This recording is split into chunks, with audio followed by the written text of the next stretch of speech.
This podcast is brought to you by MHA of Dutchess County and produced by CMJW Entertainment. This episode of the Vital Women podcast is proudly sponsored by Salt Boutique Labs. You're listening to the Vital Women podcast. Hello, everyone. Welcome back to the Vital Women. I am your host, Ivette O'Sullivan.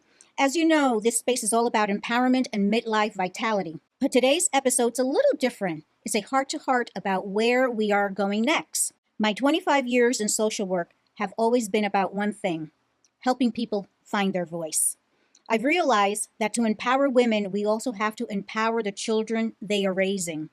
We have to start the conversation about grit and self-discovery early. Because of this mission, I have decided to put the podcast on pause. I need to give 100% of my energy to a project that has been in my heart for a long time. My new bilingual children's book in English and Spanish, Mac the Disc Dog. Mac isn't just a dog. He is a border collie. He's a teacher. In this book, he goes on a journey to find out who he is. He discovers a sport he loves, but he has to use grit to get good at it. This can also be used as a social emotional learning tool. As a social worker, I know that kids ages 4 to 8 need to see themselves in stories. By making it bilingual, I'm making sure more families can sit down together and talk about resilience and identity. If you ever felt like you had to reinvent yourself, which is what we have talked about on some episodes, then you'll understand why this book matters. I'm taking Mac on the road. I'll be promoting the book to make sure kids know that their identity is shaped by their perseverance and passion. To do this right, I need to give all of my energy to launch the book this June. I have to step back from the mic for now. Being a vital woman means knowing where to focus your energy and the fire to do the things that you are passionate about. I ask you to follow the journey on social media platforms. Even though the episodes are pausing, the mission isn't. You can follow Mac's journey and my book tour once all the logistics are set up. Hey everybody, so as you just heard, Ivette has a new book coming out. So to learn more about the book and kind of kickstart this new campaign that she's doing, I'm going to get a chance to interview her right now about this book and how it came to be and what people can expect. So Ivette, first of all, love this design. I absolutely love this. Do we want to give a shout out to the illustrator who put this together? Yes, I want to give a shout out to my wonderful illustrator, Nuvia. She is a young lady who has always had a passion for drawing. And when I went to her with the idea, she was so excited to work on the illustrations for the book. No, it's terrific. It looks fantastic. And this is very near and dear to your heart. This is not like this is some, you're pulling this out of nowhere kind of concept for the book. This is something that's very personal to you. So tell us where this all came from to write this.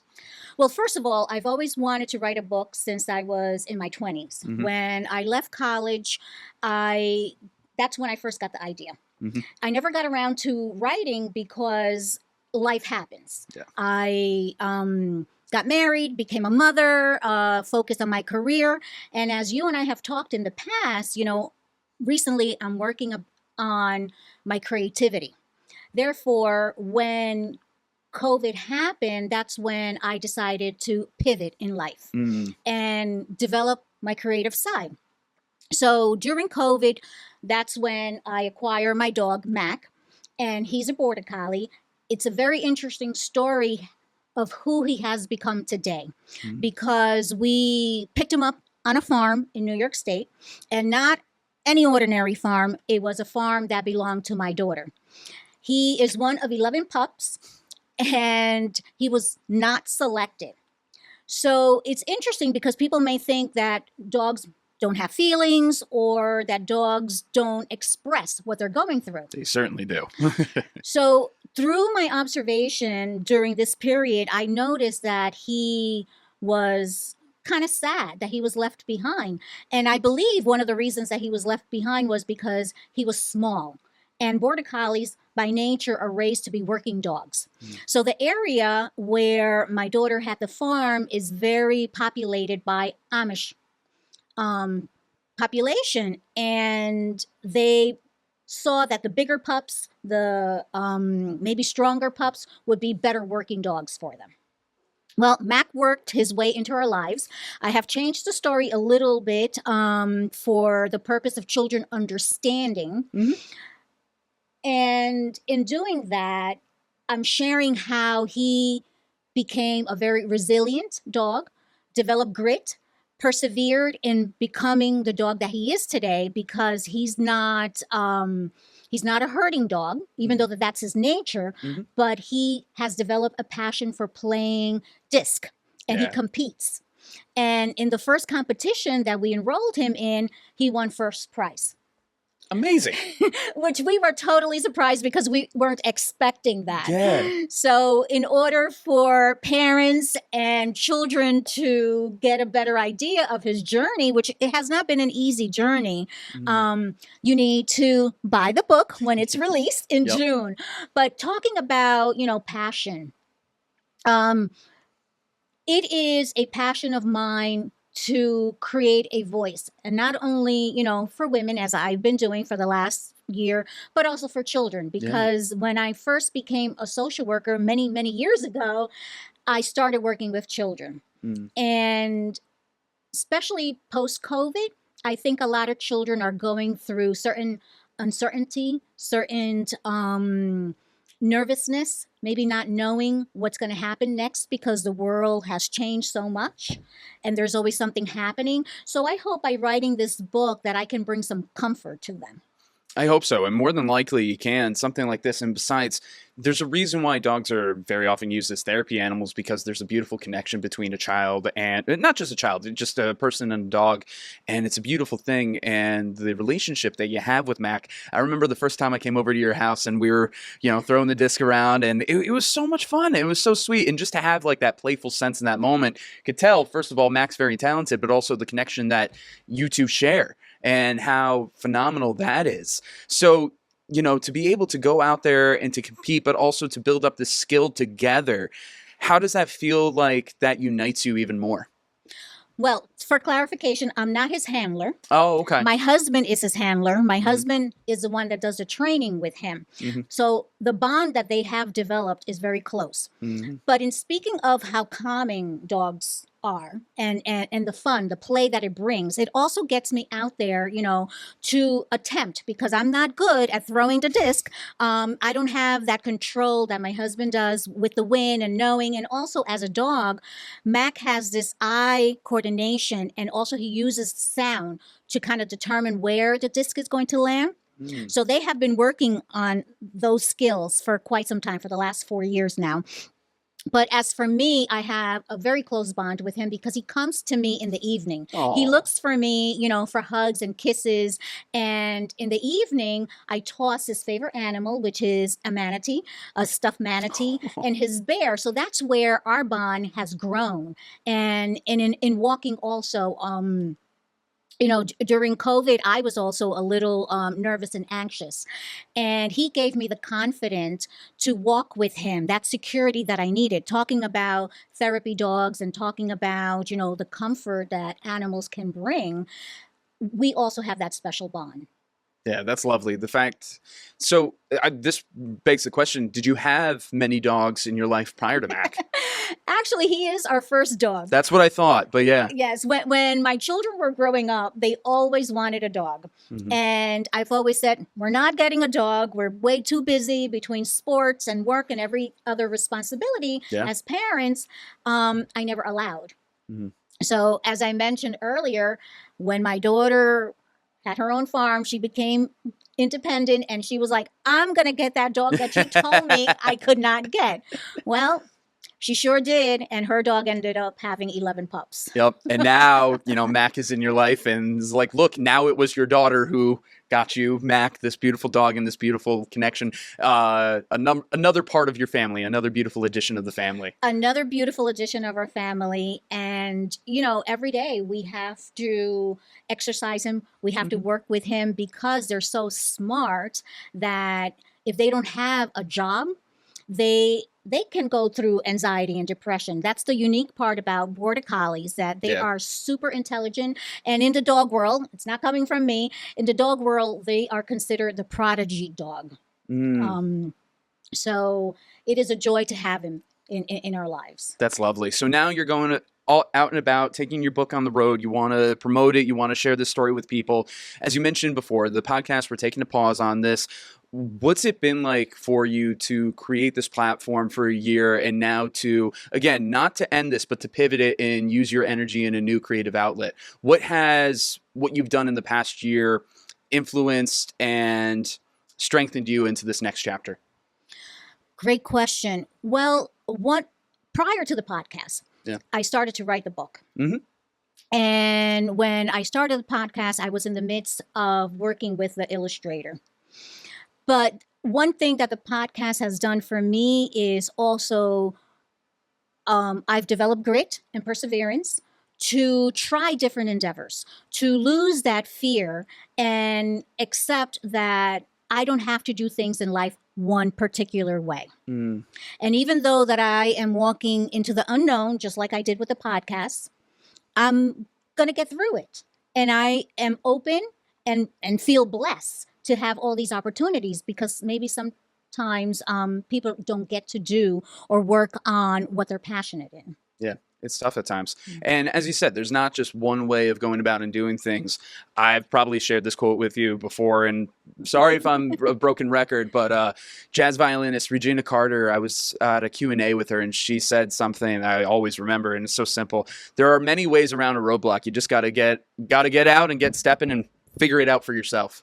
And absolutely. You know, and I've had several guests on the podcast, and they have talked about their life stories and different ways that they have been resilient to be who they are today. So that also has helped me to give me that bravery. Yeah. Because I feel sometimes, you know, women in midlife, we start to question, and we may develop fear and may not push ourselves to do certain things. So one thing that I have learned from having all of my guests and the challenges that they've gone through is just keep going, keep going. Yeah. You know, we're going to figure it out. And that's what life is all about. And that's the beauty of it. There is a beauty to it. It is beautiful. And you're going out there and you're sharing that beauty and sharing that art.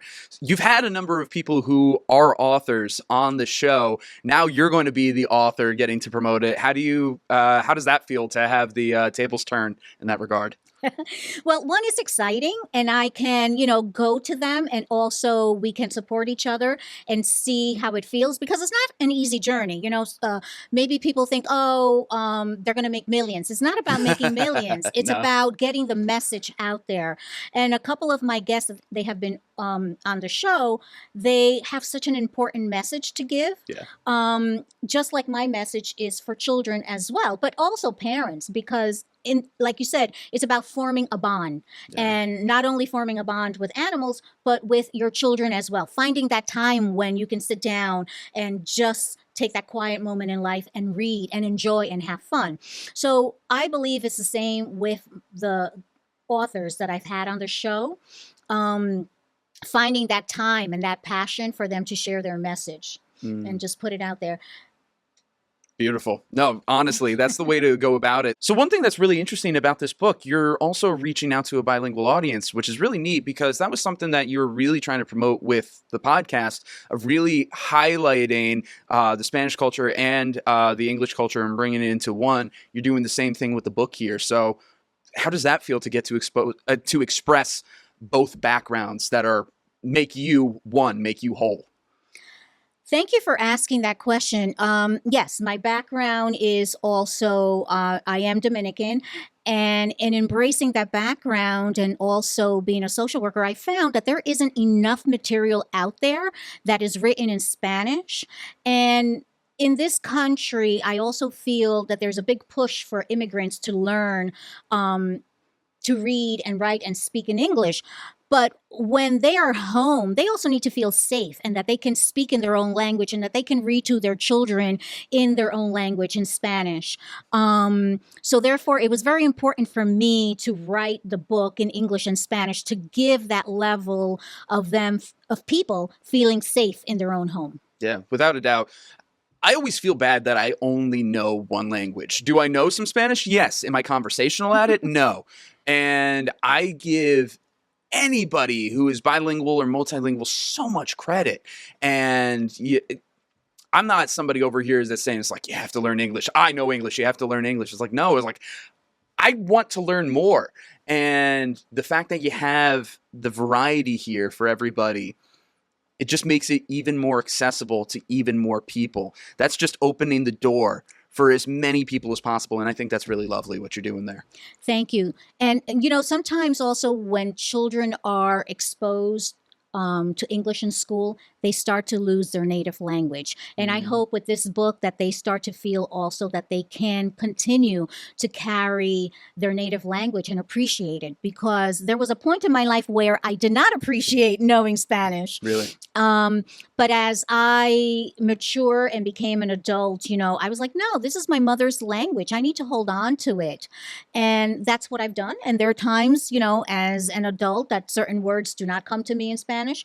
But once again, it's about keeping that love for the language alive and refreshing my vocabulary once in a while. Yeah. And that's what I did with writing the book, because it was a challenge writing it in Spanish as well. So I want to bring that to light. Don't lose your Spanish native language. Yeah, it's something to be proud of. It's who you are. Each person, we are a culmination of all those who came before us and who will come after us. So, having the pride in our culture, it's very important to do. So being able to latch onto that with this book, I think that's a great approach. Thank you.